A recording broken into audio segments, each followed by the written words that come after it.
Good afternoon. I'm Kit Darby, president of kitdarby.com. And today I've been asked to make a presentation on the behalf of EagleJet International regarding the job market, job search planning, career values, and some special issues regarding the NRPM on airline pilot minimums. I've made this presentation many times to thousands and thousands of pilots nationwide. Today this is offered to you by EagleJet as an educational and informational presentation. Today's presentation is based on my experience as the Vice President of FAPA, Future Airline Pilots, and my presidency at Air Inc., Aviation Information Resources, over a 25-year period. During that period, we've assisted approximately 200,000 pilots in their career planning, job search techniques, a myriad of publications and job fairs, but the idea today is to help you as the individual make good decisions going forward about being an airline pilot. My last company, Aviation Information Resources, published and was a traditional publisher. We had a binder and tab system. Many of you may have seen it. Inside the binder and tab system, there were approximately 5,000 pages created each year about airline pilot careers. Today, we're going to focus on the airline pilot job market. It has been a difficult time for the nation and a difficult time in trying to become an airline pilot over the last few years. Starting with 9/11 and a large downturn, there's also been a recent recession, which is one of the worst, certainly in my lifetime. So we're looking at that market, looking at the hiring trends. Things are about to get better, and we want to tell you about that. And we want to look at the factors that drive the hiring. What makes you have a job opportunity, and how do you best qualify to maximize your penetration into that market? Job search planning, we're looking for good candidates. How do you make yourself look like that good candidate? And what is the career value? A lot of misconceptions today about what airline pilot careers are worth. We always hear about the lowly paid regional co-pilot, and regrettably, the regional co-pilot is still lowly paid. However, there are a myriad of jobs above that level that are very well paid, and you'll see that. Not only do they have excellent wages, but benefits and retirement. We want to provide up-to-date information. It's a changing market, and you might stop a pilot on the street or read a news article, and it could be seriously out of date. We want you to be able to make decisions based on the latest updated information. We want to help you identify good candidates. I mean, are you the right man for the job or woman? We want you to know the pieces that it takes to be successful, how to put those together. Provide career values, because there's a huge misconception that the career value has been diminished. We want to look at the job market. You know, what's it been doing in the past? What's it doing today? And that's going to tell us a lot about what it's going to do in the future.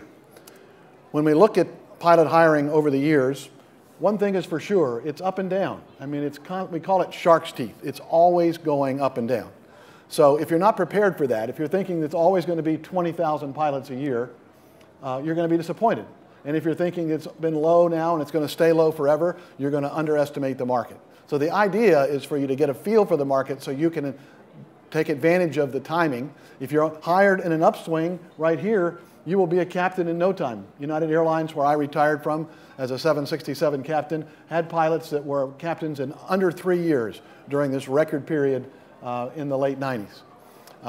Today, of course, it's been a while because of the age 65 retirement age and the recession. The two things that cause us to need pilots are growth, airlines growing, getting more planes, needing more pilots, and retirements, losing their current pilots to retirement. Used to be at age 60, now at age 65, and that will begin again in December of this year. December 2012, we will begin to see normal retirements, and that will be a big boost. About in your lifetime, half of the promotions will come from growth and the other half from retirements. We look at the number of airline pilots. The number of airline pilots has gone, at the majors, has gone down from 65 or so to 55. The airlines that have done the best have been our low-cost carriers. They've been building in additional flying. The largest hiring segment are the national carriers, airlines like ExpressJet, American Eagle, those kind of companies flying regional jets to regional places, but with enough revenue to be classified as a national airline, are the ones that have done the most hiring every year for the last 9 years. They will probably be the most active segment in the future, and they're probably where you will begin your career as a co-pilot, the famous regional co-pilot we've been talking about. Looking at our presentation today, we're going to say that our forecast is based on an economic recovery. It's been already occurred, actually. I mean, we've stopped decreasing. It's started to increase slowly. Been doing that for a couple of years. Nothing to brag about, but getting better. And this, of course, will make our airlines profitable. Last year, they did show a nice profit, and I'll be able to show you a direct relationship between airline profits and pilot hiring. In fact, if there aren't profits, you can be sure that hiring will be in the dumps.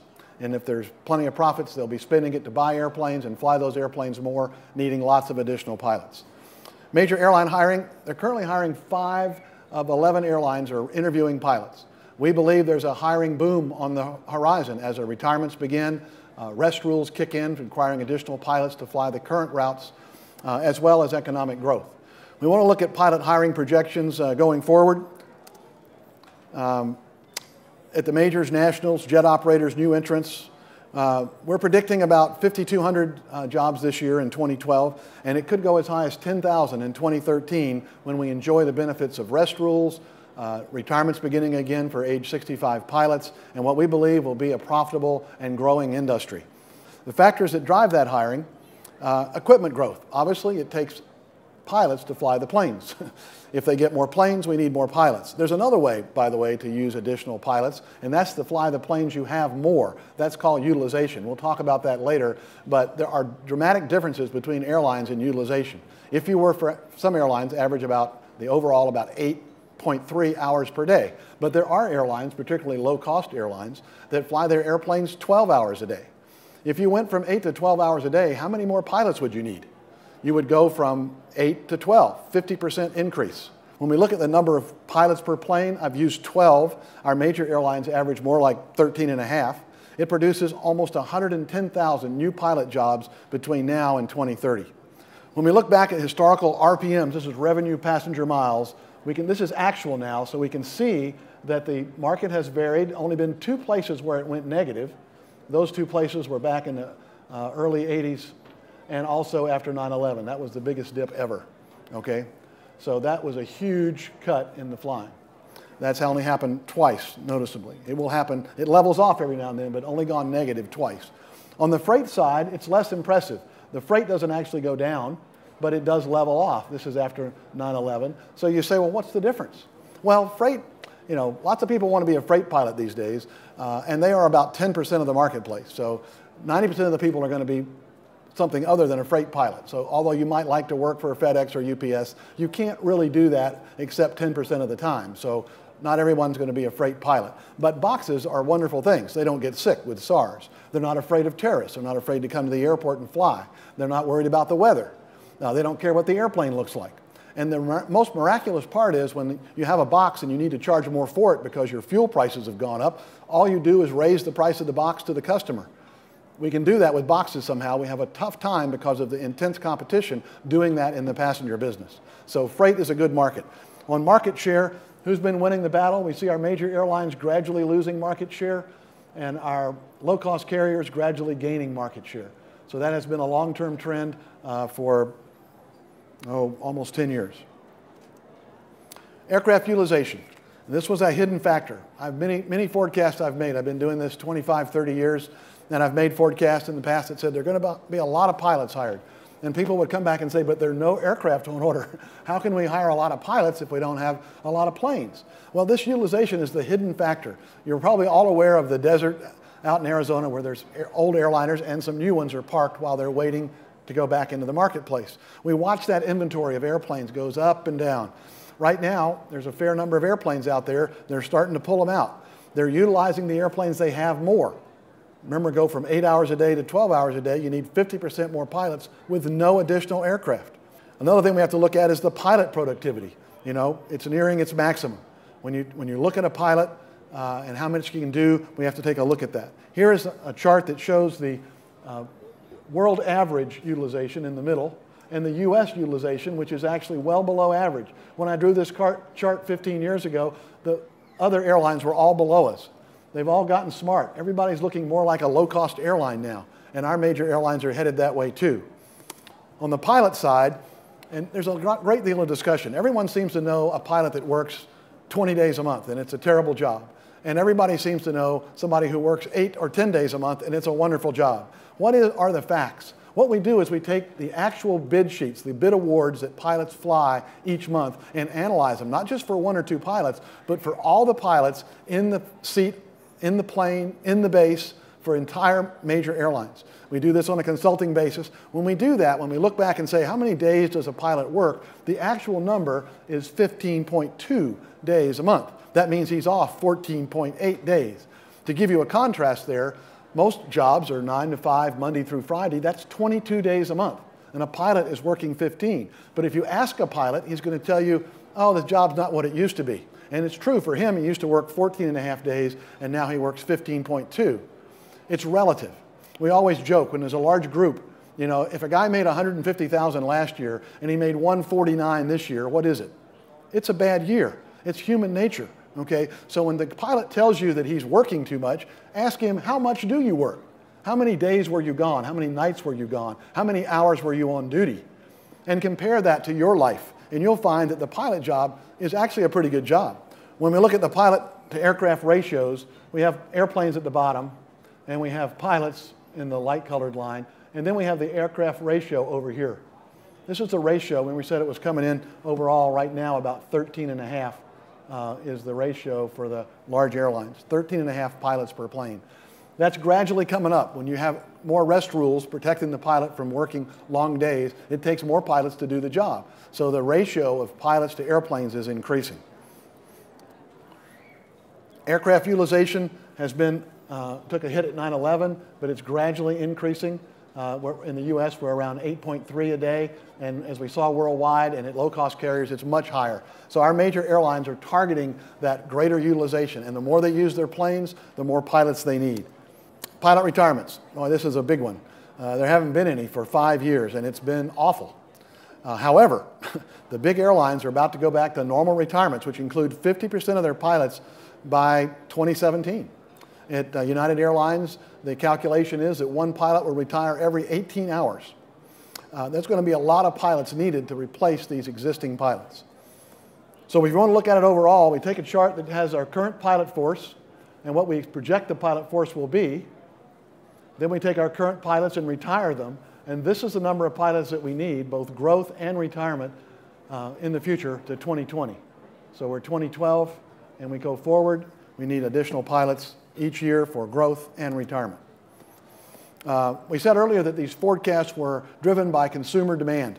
The baby boomers, it's a large group of our population, 15 years of the population that is moving forward into the prime spending years. We spend money in this country, if we have money, not saying you will have money, but if you have money, you spend it between the ages of 40 and 60. That's when you're at the peak of your career. We've got this baby boomer group moving into the prime spending years, and it drives our market, both business and pleasure travel. When we look at profits at the airlines, we're looking for what does it mean? This was a period in the past when the airlines made, a few of them made $1 billion a year. United, Delta made $1 billion in 1 year. And at that time, they hired, during that period, 1,000 pilots a year. Now, there's now, with the consolidation, 4 or 5, 6 very large airlines that are poised to make $1 billion, even $2 billion a year. So when I say I'm optimistic about hiring, partly because I'm optimistic about growth and profits at the airlines. The other part is I know retirements are beginning again. So we're very optimistic because with profits will come hiring. We know the retirements begin in December of this year. When we look about fuel, the thing is older airplanes use more fuel, so they're more vulnerable to changes in that part of the market. Here are the different airlines, and there's some groups in here too. We have low-cost airlines, and then we have Alaska, regionals, TWA Airtran merger, US Air, right across to the FedEx is the oldest fleet. And why do these freight companies have such old fleets? Well, they don't fly their airplanes very much. Somewhat due to their work rules and due to the nature of their business, flying airplanes full of boxes is not the only thing they do. They also deliver a lot of boxes by truck. So this is a relatively small part of their overall business model. And since they don't fly those airplanes very much each day, the fuel cost is far less significant. So we talked about the relationship between income and hiring. And here's a chart. The green are airline profits, the red airline losses after 9/11. They were huge. And this is the hiring is on the orange line. And if you don't see a one-to-one there, you're not looking at the same chart. Now, what happened over here on the end? Our one-to-one relationship went away. Why? Because starting age 65 retirements in 2007, we no longer had that component to drive our hiring. So it is clearly related to profits, but retirements are a big part of it, and that's what's caused this trough here.